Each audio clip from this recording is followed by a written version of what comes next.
This straight up might be the single worst AniTuber video of all time. Doraemon's F tier. It's easily F tier. F tier. Bottom of the barrel F tier. They gave Astro Boy the How do you call yourself the anime? Dragon Ball time. Dragon Ball time. This is probably A or S. D tier. What? Goku with a tail. I've never seen that before. What? The Mexican cartels and people who know what The solo leveling. Instant F tier. I'm gonna kill someone. But at 2 times speed, we're giving this anime a little bit more respect. We're only gonna put it at 1.5 times speed. Regular speed. Scrolling on your phone, the least you could do is try. One of them doesn't even watch anime. Don't watch anime at all. You are a bunch of f***ing tourists. I used to hate anime until 2020. I'm too old for this. These self-proclaimed anime fans. Maybe don't make a tier list video.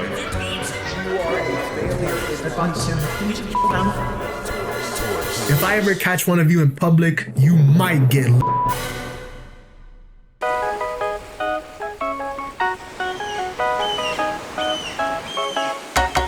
So we really are tourists, huh? Yeah, that's right. Yep. So, do you guys want to watch some solo leveling? Okay, in all seriousness, we aren't here to defend ourselves. The video we made was just outright garbage, and every person critiquing us is 1000% valid, and honestly, we deserve all the backlash that's coming to us. Let's just be honest. Everyone is calling us fake anime fans, clout chasers, and most importantly, the T word. And although we disagree with those labels, the video makes them out to be 100% true, and we have no one else to blame but ourselves for that. So not only was the entire concept of the video bad, but just the way we went about it was also terrible. We completely disrespected older anime by playing it in 2 times speed and just making really bad jokes, and we didn't actually give a proper insight and analysis to these older anime that actually deserved one. And not knowing that Goku had a tail. And on top of that, the way we framed the video, especially the thumbnail, made it seem like we're doing an analysis when in reality, all we did was bash these shows for no reason. The reason why the video turned out the way it did is because we were just downright lazy. And in all honesty, we just wanted to upload the video and meet a deadline. We wanted to get the video over with, and instead of actually putting in any effort whatsoever, we kind of just resorted to rage baiting and really bad jokes. And since we're being real, some of us did start watching anime during COVID, but at the same time, some of us didn't. Like Gianni and Jeremy started watching anime in 2014, and I started watching anime in 2017. But in my opinion, it doesn't really matter when someone starts watching anime. What matters is we are a group of people called the Anime Men, who are supposed to represent and normalize anime, but all we did in that video was disrespect the most influential anime of all time, which literally contradicts our very name. And at the end of the day, the video sucked. And instead of playing a ukulele and apologizing and moving on, we want to make things right. So we decided to watch some of the most historical anime dating from before we were born, and give them the time and respect they deserve. This is where everything began. I think we talked about Astro Boy a little bit in our old video, so let's just check that real quick. Absolute bottom of the barrel F tier. F tier, bottom of F tier. I looked at Astro Boy the way I would look at an anime nowadays, you know, as a shonen slop-loving goober. I was looking at Astro Boy how I would view something coming out like right now, which is honestly unfair because Astro Boy, it's anime history, and I disrespected it badly. So, hopefully I can right some wrongs here. Astro Boy, otherwise known as Tetsuo no Atom, was released in 1963 and it was created by Osamu Tezuka, but it was originally a manga which was made in 1952 and it actually went on to have 112 chapters. Astro Boy was originally created as a way to inspire hope and kindness in a post-war Japan that was just absolutely devastated by the war. This guy was a symbol of hope, peace, prosperity, and what machines and man can do if they work together. I set myself a goal. I was gonna watch 10 of the highest rated episodes, which are right there. And out of all these episodes that I watched, my favorite was actually Zero the Invisible Robot. I thought it did ethical dilemmas really well. It starts out with this guy. He's so clearly guilty. Like, I know they say he's guilty, but just like, look at him. And it kind of shows the inefficiency and corruptness of the judicial system. Overall, I think Astro Boy is able to mix deep and profound and mature themes really well. But from an aesthetic perspective and like an art style perspective, Astro Boy is the most important anime ever. I mean, like, without Astro Boy, no anime would look how it does now. Like, the big eyes, you know the big eyes you see in anime? And, like, the big, crazy eyes that sometimes is like, wow, that's like half your face? That's Astro Boy. One thing I really love is how the author Osamu Tezuka actually kind of painted Astro Boy as a reverse Pinocchio type of character. So basically what this means is that Astro Boy is basically a perfect robot, but he wants to become more human, and the more human he becomes, the more imperfect he gets. Because innately, humans are not perfect, humans are obviously flawed. And I just thought it was like such a nice little way to see things. But as for the other characters in Astro Boy, I mean, like, I'm not the biggest fan of any of them. I kind of see Astro Boy like this. A typewriter. And then newer anime is kind of like a brand new computer. Without this typewriter, there wouldn't be this big old computer right here. But that doesn't necessarily mean that I want to type using a typewriter. But me not liking it also isn't really that big of a problem. Like, I know Astro Boy isn't made for me. I am not the target audience. I still definitely recommend checking out Astro Boy, especially the 1963 version, just because it's so cool to see how anime kind of started. Astro Boy isn't really my thing, but it could be yours, and I definitely recommend checking it out just because it's like cool to see. None of my favorite animes would ever exist without Astro Boy. Look at this Astro Boy popcorn bucket. Speed Racer. I actually have a personal connection to this anime, so my Brazilian Jiu-Jitsu instructor always makes fun of me for watching anime. But the one anime he ever watched was Speed Racer. And when I texted him I was gonna watch it, he said one thing: only one is good. Speed Racer. The anime follows Go Mifune, or otherwise known as Speed since his name was changed in the US localization, who wants to be the greatest race car champion. He competes in literally the craziest races ever, with his car Mach 5, with the help of his girlfriend, his family, and his pet chimp that he, for some reason, has. Speed Racer was one of the first anime to see success with an international audience, paving the way for anime globalization. After some time passed, the rights to Speed Racer went to an American company called Speed Racer Enterprises, first adapted into a cartoon in the 90s, before eventually becoming a live-action movie directed by the Wachowskis. You might actually know them as the creators of The Matrix, like one of the most popular movies of all time. Yes, it might sound crazy, but the creators of The Matrix love Speed Racer that much that they were instrumental in getting the live-action adaptation off the ground. Okay, Speed Racer was actually so famous back in the day, like literally pause this video and call your parents right now and ask if they watched it. Actually, wait, I'm gonna do it right now. Give me a second. Dad. Somebody. Hey, do you know Speed Racer? Yeah, what about it? Oh, did you used to watch it? It's good. Alright, okay, bye. Yeah, see, Speed Racer, I promise you, it was a banger. While the series does follow a storyline based on 2 to 3 episode arcs, so much random stuff happens in each episode. It can literally go from him racing a huge car and it running into an oil tank, to Speed throwing hands. The level of violence is also kind of crazy to see though. Like, I swear they fire a gun in every single episode. Overall, I enjoyed Speed Racer and completely understand why my jiu-jitsu coach gave it its praise. I think the main issue I have overall with it is that although it's incredibly fun and random at times, most episodes follow the same formula where Speed races, villain tries to stop him or sabotage him, and he always wins. But at the same time, a ton of shows did that back then and still do it now. I'm looking at you, JoJo's. I could see Speed Racer being a super fun show that you could watch with your parents or something and kind of understand the type of nostalgia they feel. Ashita No Joe. Joe is an arrogant, cocky teen who was failed by society, and the only way he can really show his emotions is through his fists.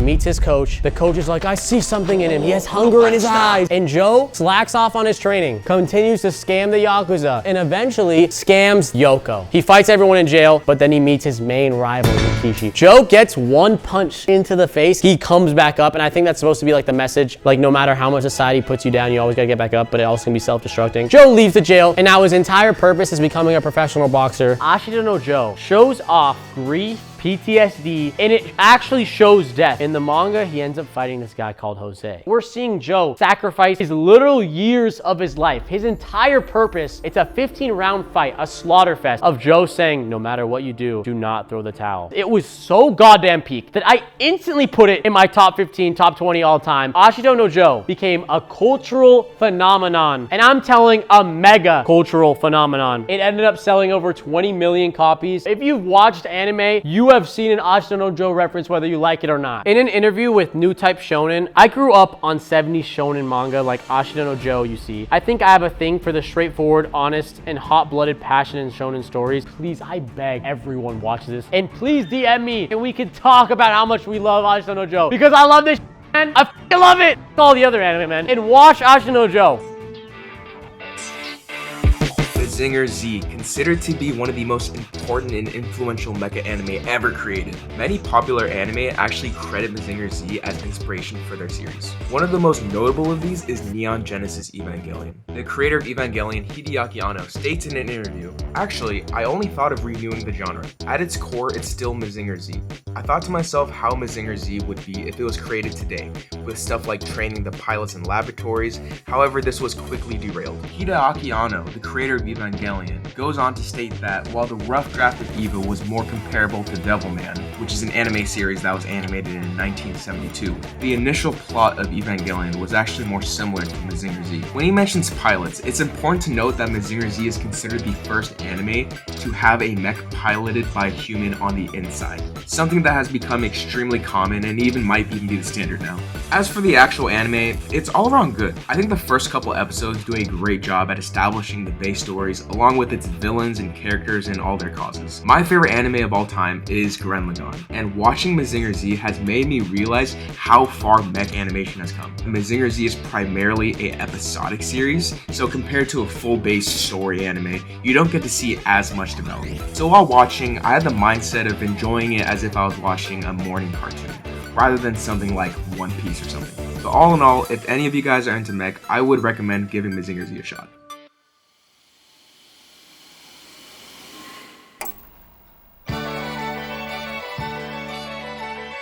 Doraemon.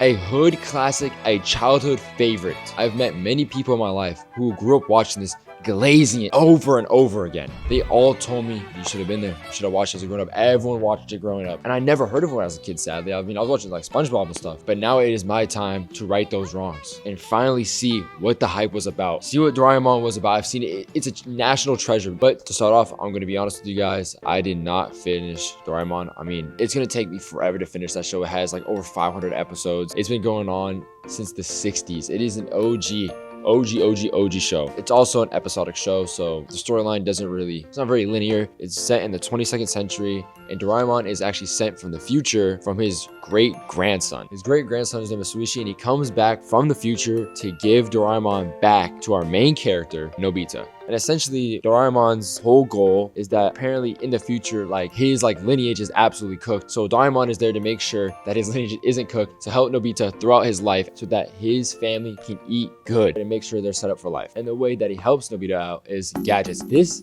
cat, Doraemon, is OP. He has infinite gadgets. Each episode, there's a new problem. Nobita is low-key an idiot, honestly. Like, he always messes up. He always gets greedy with the gadgets. Like, oh, this is OP, I'm gonna abuse it. And he abuses it, and Doraemon's like, are you serious? The show is actually super funny, honestly. Even now, there's definitely humor that we can get as adults. And the gadgets are super creative, honestly. The whole show is honestly insanely creative for its time. It was a great show. Now for historical value, I mean, it's pretty obvious. Max prestige, 99 overall, Hall of Fame level. If it would put it in the Hall of Fame of anime, it is one of the most influential shows in anime history. It originally came out in 1969, and even till 2025, this show is still having impact. Basically, every mangaka to this date references Doraemon as an inspiration, an OG of anime history. They even remastered in 2005. All these episodes, it's still going. According to The Guardian, Masahiko Komura, an LDP lawmaker and the foreign minister at the time, appointed Doraemon as Japan's first animation ambassador. To promote Japan, Doraemon was the head figure of that. It is insane to me. I didn't even realize all this about Doraemon. I mean, I literally just heard of Doraemon, sadly, only 5 years ago. I've seen Doraemon toys everywhere, so I'm very honored that I was able to even dive into this. I know in the past video, I watched the first clip, but the first clip was only 30 seconds long, and it was like original cut, and it was literally just audio. Now, for my rating of Doraemon, it is very hard to rate Doraemon since I only watched 12 episodes, and it's been going on for a long time, and I missed out on a bunch of stuff. But for the 12 episodes that I watched, I can't really give it a 1 to 10. I feel like in everyone's hearts, it's just an auto 10. I mean, it's Doraemon. But instead, I was just giving it a rating as words. I'm going to be saying Doraemon is peak. It is a must watch. I think that everyone should go back and just at least watch 10 episodes. You know, just get a little taste of it, see what Doraemon's about. I just wish I watched it as a kid. I'm very jealous. For anyone watching this video, anyone watching this part, influence rating, do I really have to say it's a 10 out of 10? Are you serious? This has insane impact, insane levels. One of the most influential animes of all time. This is Mecha Anime in 2018. Oh no, we gotta pilot the mech! And this is Mecha in 1973. Cue the music. I thought Gundam was gonna be some straight Buki, I'm gonna be honest, okay? Last time I watched Mobile Suit Gundam, I actually gave it a C tier. I am so stupid for ever even thinking that. When I sat down and really just watched the anime, I could see things that I didn't see before when I only watched the first episode. One, it's dark. Gundam, I did not expect to be surprisingly dark and also the most plot-focused story. There's literally an episode where his mom realizes he's prone to like killing because he became so forced to killing. There's a lot of good and deep stuff in this story, and it's because it's the blueprint, man. You gotta watch it. This anime actually isn't episodic, but it feels like it is, and we get to see some parts of the story develop as it goes on. But what I think is even cooler is the art style, bro. How did they cook this hard in 1973? My goodness. Mobile Suit Gundam designs in itself could literally be in like the top 5 character designs I've ever like seen in my life. The director of the anime, Yoshiyuki Tomino, was part of the World War II generation, so he used Gundam and the time he was born to create a realistic war scenario. You can so easily see this with Zeon. Do you guys not see the resemblance right here? Look at Zeon. Before Gundam, we had shows like Mazinger Z, which was literally cool robots with cool powers defeating monsters in an episodic anime of the week style, you know. Well, guess what? Gundam was the first not to follow the order. Gundam changed the formula. We see our 15-year-old MC Amuro Ray go from a normal young kid to someone who literally fights with PTSD and grief on his side. On top of this, he becomes desensitized to mass murder and war. Like, there is real stuff going on in this anime. Obviously, it's still a kid show, it's catered towards teens, but there was like a lot of death in this story. Now let's talk about influence. If you think you were influential, well, think again. Because Gundam has literally influenced every single mecha anime, whether you like it or not. Blood Iron Orphans, you heard of that? Evangelion, you heard of that?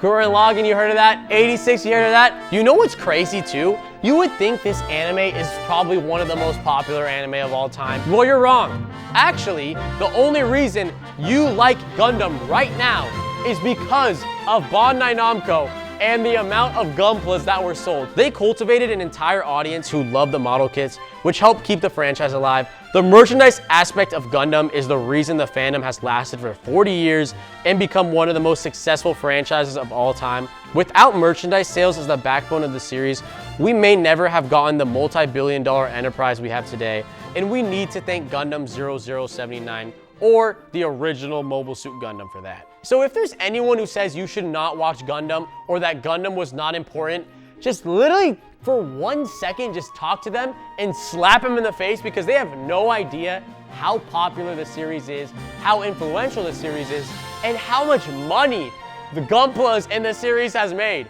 Like, bro, he deserves a bag. The second anime that I've been tasked with watching today is Lady Oscar the Rose of Versailles. It was a story written by Ryoko Ikeda, and she was known for combining her political narratives with romantic themes in her shoujo work. It's essentially about a woman named Oscar Francois de Jargeas. I hope I said that right. Please tell me if I didn't.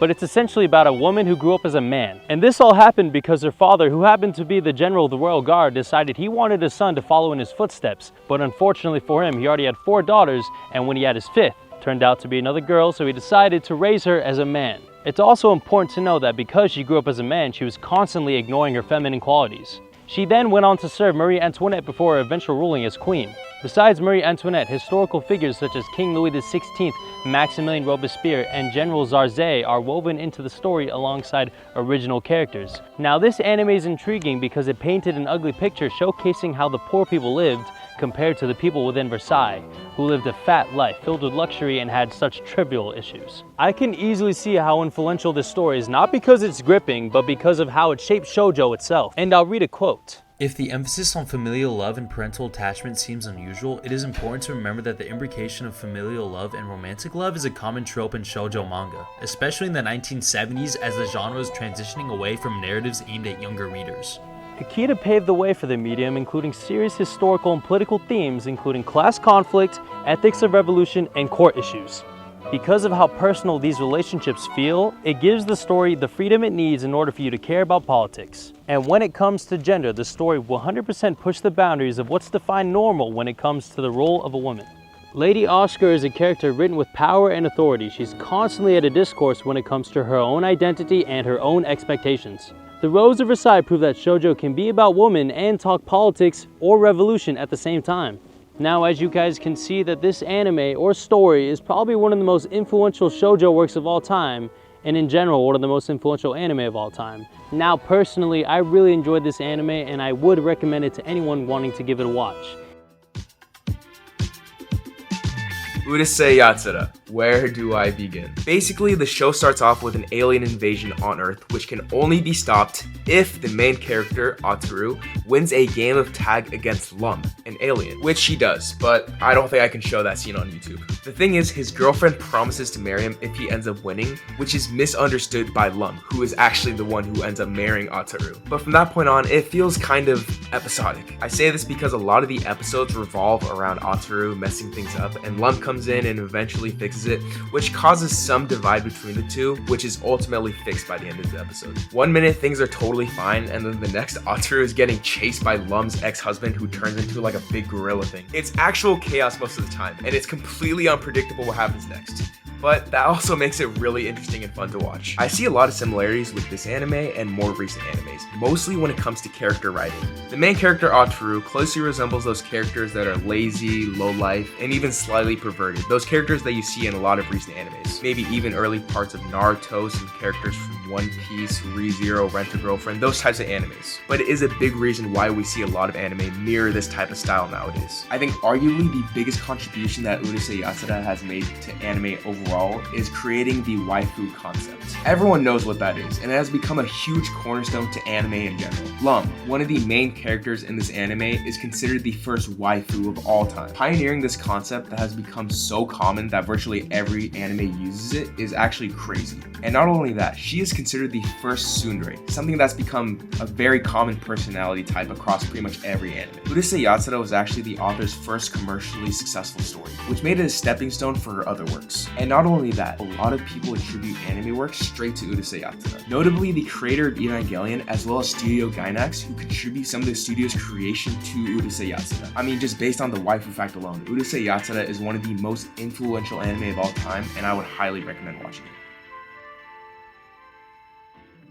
The year is 1982.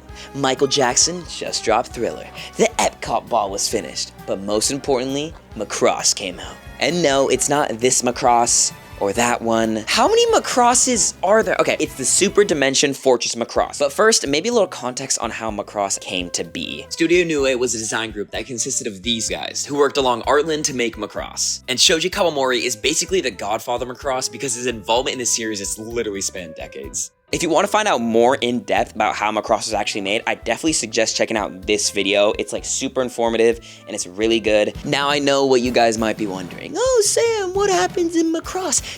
The question you should be asking is, Sam, what doesn't happen in Macross? Are you a romance person? Well, boom, here's like a super well-written and constructed romance triangle that sometimes turns into like a romance square because there's like 4 people. And if you want action, they got these crazy mecha fights that is like so insane looking. And you want music? It has some of the best anime songs you will ever hear. I won't really go into a summary that much because I kind of want you guys to experience Macross for yourself. But like basically, there's like this really big ship. I gotta admit, like for 1982, they were pretty optimistic on how futuristic like society would be in 2008. Like let's actually see what happened in 2008. Soaring gas prices, falling home prices, and rising unemployment. Okay, maybe 2008 wasn't that good. So the story surrounds our main character, Hikaru, and the other main character slash freaking awesome idol singer, Min-Mei. Their dynamic I thought was really cool and interesting. You guys have to thank Min-Mei for Japanese idol representation in anime. Slight spoiler here, the enemy that they're fighting while they're on the Macross is this big race of giant aliens, and they're actually only ever taught one thing: war. It immediately brings in, for me at least, like the nature versus nurture debate. These people were born and bred for war. Everything they do surrounds war. Is it really their fault that they're constantly fighting each other and fighting other races and planets and people? And it's really interesting to see these like innately bad warriors like try and become good. As my great friend Parthenox once said, what is better, to be born good or to overcome evil through great effort. I think that quote is a perfect representation of Macross. I also think the characters are really good. My personal favorite being Hayase. I thought she was kind of cool. Also, Captain Global, I swear, bro, his hat gets bigger in every episode. I thought I was tripping. The influence of Macross can literally be seen everywhere. The Japanese idol representation, these great musical themes, and I think the way it presents its like really rich and complex storyline along with its like really good characters can be seen throughout all other anime ever. I loved it. Macross showed that in a time of anime that a lot of times was kind of meant for kids, there could be this beautiful work of art that has such good storytelling and music. I implore you to check out Macross. Alright guys, I'm riding in my spaceship because my boyfriend is a pilot. Anyway, check out Macross. It's dope. Okay, in the last video, we gave Captain Tsubasa's first episode a C tier, and I have no clue why. We should have at least given it a minimum B. And after the first episode, it falls off. An upward hill and goes to the moon because it gets so good. You're automatically thrown into the story without any fluff. And the rivalry versus the unstoppable force Tsubasa and the immovable object Wakabayashi. Then you're introduced to my personal favorite character who my BJJ coach would have loved. Professional Brazilian soccer player Roberto, who has literally the craziest backstory for a kid's show. Like, I was watching this and tearing up, bro. This anime is not only pure entertainment, but also has a ton of comedic moments. And it'll make you want to just pick up soccer and start playing. Like, I'm not gonna lie, I've been missing jiu-jitsu recently and it literally made me want to just get back and start going while watching all these players be like so wholesome and like uplift each other. It was beautiful. The most obvious connection to Captain Tsubasa is Bullock, and this might be a hot take, don't grill me, but I actually enjoyed Captain Tsubasa more than Bullock. I love Bullock, but Captain Tsubasa just made me feel something else. There's just something about watching someone extremely talented also wanting to create a great team environment not fueled by ego. It's just wholesome. Captain Tsubasa is genuinely one of the most feel-good anime I've ever watched. The relationship with Tsubasa and his teammates, and especially his coach Roberto, is just awesome to see. The only criticism I would give this show is that the pacing's a bit slow, but luckily there's also a 2018 version, so if you want something a little faster paced, I would recommend watching that. If you like Blue Lock or any sports anime for this matter, I would 100,000% recommend watching Captain Tsubasa. So I'm here to talk about the burning statement that has quite literally pissed off the entire anime community. Goku with a tail. I've never seen that before. I've never really watched Dragon Ball. I don't know, it just wasn't something I picked up. I knew about it in modern iterations. I didn't really see Goku with one, so I never really did a double take. And then when we watched the first episode, I was like, oh, you know, maybe it's funny if I poke fun at the fact that he has a tail. I'm like, what?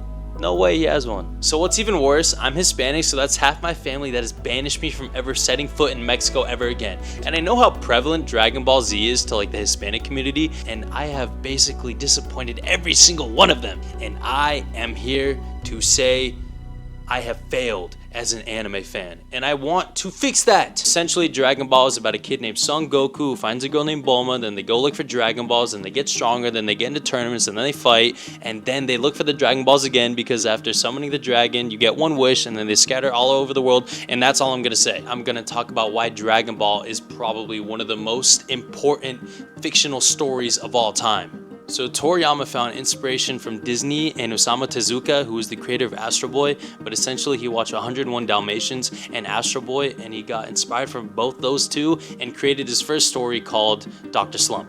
And it won multiple awards after being on Shonen Jump for 4 or 5 years. So yeah, it's pretty successful. But shortly after he found this success, he decided to pivot and create another story called Dragon Boy, not Dragon Ball. Don't get that mixed up. And of course, after Dragon Boy, he started working on Dragon Ball, and you can see there's clear inspirations from Journey to the West. Dragon Ball was originally modeled after the ancient Chinese legend Sayuki, Journey to the West, also known as the Monkey King or even Monkey. In Sayuki, Son Goku is a powerful monkey born from a stone. Instead of being asked by Bulma to help find Dragon Balls, he is asked by Sanzo, a priest, to go from China to India in search of sacred sutras. So that's why there's a tail on Goku. Yeah, I get that now. I get it. But yeah, basically something that shows how important and significant Dragon Ball was to people who decided to pick up the stories from an article that I found. Basically, Eiichiro Oda, who used to be a manga assistant, he was assistants with other people as well, and they all shared the same shorthand. Make the surface and the background of this panel like the ground on planet Namek. This gets it across to everyone. This is our common ground, Dragon Ball. This kind of shows how important the story is because it echoed across a generation of manga artists, and if that isn't significant, then I don't know what is. Seriously, Oda talking about Dragon Ball like this? Come on. Anyway, the reach of Dragon Ball was insane, especially when it hit the US in the 90s. Everyone was talking about it all over the globe. It was reaching people who worked in the industry, who were fans of anime, fans of manga, or just people who were new to it. Like, it was globally insane. So I'm not too far into this series where people's main assumption of it is just big guys yelling and non-stop fighting, but from what I've been reading, there's a lot of humility, heart, creativity, humor, comedy, and it's all etched into one beautiful series. Dragon Ball. Toriyama, you know, has had a massive impact on the world, to be honest. When he passed, I didn't feel it as heavy as I do now, and at the time, you know, the whole world was stunned. Everyone was saying things about Mexico. I'm not sure how accurate it is, but they said like the cartel had a ceasefire because of his passing. But anyways, guys, it is clear to me that the reach of Toriyama is global, and I'm never gonna mistake Goku not having a tail ever again. Gunbuster, Goat Buster. And keep in mind, it is only 6 episodes long, and I loved every second of it. I wish it was longer. Gunbuster starts off with another girl as a main character, and her name is Noriko. They're essentially fighting these aliens that keep attacking Earth. They go and fight the mother of these aliens. Basically, Gunbuster obliterates all of them and destroys the final alien. I was like, yo, Gunbuster busted. They completely eradicate the aliens. The nuke actually disintegrates everything, and it cuts. It shows Noriko and Kazumi in space and Gunbuster. Gunbuster's completely destroyed. They've realized that it's gonna take thousands of years to get back to Earth. Everyone they know and love will be gone. 12,000 years have passed. As they approach their hometown Okinawa, they get the greatest message of all time.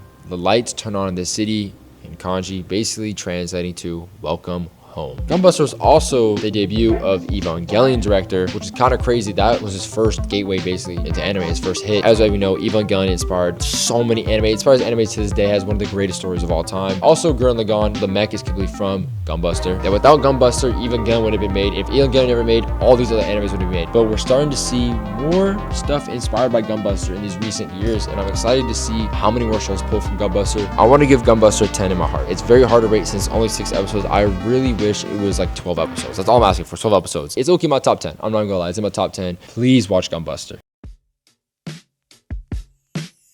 Evangelion is one of those anime that you will come away with and you will feel a strong emotion of something. It could be happiness, it could be disgust, it could be sadness, it could be revulsion. And I know this entire review and description is kind of vague, but I feel like Evangelion is the only anime I can kind of do that for. Evangelion was made 30 years ago, and people still talk about it like it was made yesterday. Evangelion gets brought up everywhere. You go to any anime store, they got Evangelion front row. They got Evangelion right there. They got Evangelion there. And I'm gonna be honest, guys, I cannot possibly tell you the influence and importance that Evangelion has over the entire history of anime in this video. There are so many deep dive videos about Evangelion, about Anno, that are done so well that I highly recommend you watch. Watch like that one, watch that one, watch that one. This one's really cool. I think Shinji's loneliness and self-consciousness is done so well. I know a lot of people don't like Shinji because he's like a whiny character, but dude, he's a 14-year-old. And actually, a sad fact, a lot of the character's depressive elements are actually stemmed directly from Hideaki Anno's own battle with depression. And while it is really sad, I think it also is an example to why these characters' problems feel so real and visceral and guttural. It perfectly shows how terrible loneliness can be to a person and how much we starve and yearn for human connection. Anyway, I love Evangelion, but that doesn't mean you will, but that's perfectly okay. Evangelion is just one of those things that whether you love it or hate it, you will, like I said, without a doubt, remember it. Let's talk about Inuyasha. Inuyasha is that one anime where every single person thought the main character was a girl at one point. Like, come on, you can't even lie. You thought Inuyasha was a girl. And after Cade and Aiden ranked it a D tier, I felt inclined to watch it because I feel like they were probably not in the right mind while they're watching it or something. I've been recommended this anime so many times and I'm so excited to have finally watched it. Inuyasha follows Kagome, a modern schoolgirl transported to feudal Japan where she frees the half-demon Inuyasha. Together they hunt the scattered Chacon jewel shards, blending action, romance, and Japanese folklore. Regarding the historical value, you probably already heard about Rumiko Takahashi from Jeremy, but this is one of her other great work, and she's literally considered the GOAT. Inuyasha brought shonen fantasy romance to international audiences in the early 2000s. It became a staple of Toonami and Adult Swim, introducing Western viewers to anime beyond Dragon Ball Z and Sailor Moon. Long before the modern isekai boom, series like Inuyasha, Visions of Escaflowne, and Or Battler Doombind, that's a cool name by the way, represented Japan's early forays into portal fantasy, serving as clear predecessors to today's isekai. This anime is awesome. The best way I could describe Inuyasha to all modern-day anime fans is kind of like a combo of Demon Slayer and Jujutsu Kaisen. The feudal Japan era is just such a sick vibe, bro.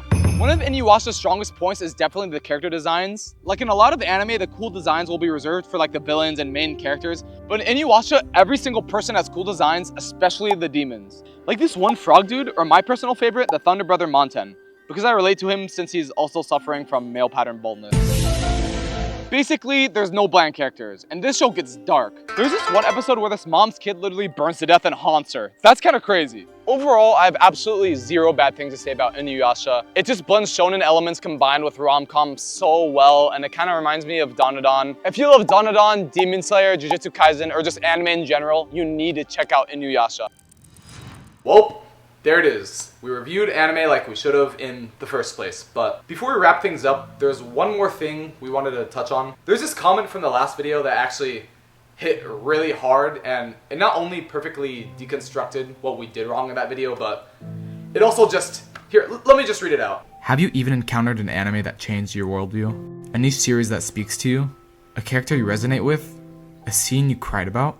Yeah, so even though the last video would contradict our answer to this question, the answer is yes. So we want to take some time to talk about how much anime has affected our lives. The Anime Man didn't start because we wanted clout, or the fame, or even the money. We started it because we were a group of friends who loved watching anime and making videos together. As cringy as it sounds, anime quite literally brought us all together. And this whole situation really made us realize how we've taken anime for granted. Anime allowed us to travel the world, meet lifelong friends, and make stuff that we were truly proud of. But anime has also been there for us at our lowest points, through loneliness, through breakups, and through failure. But if there's one thing that's never changed, it's that anime has always been a love letter to the world. From the old to the new, anime has always been an art form for these creators to express themselves, whether it's about love, grief, pain, strength, forgiveness, motivation, self-acceptance, and most importantly for us, friendship.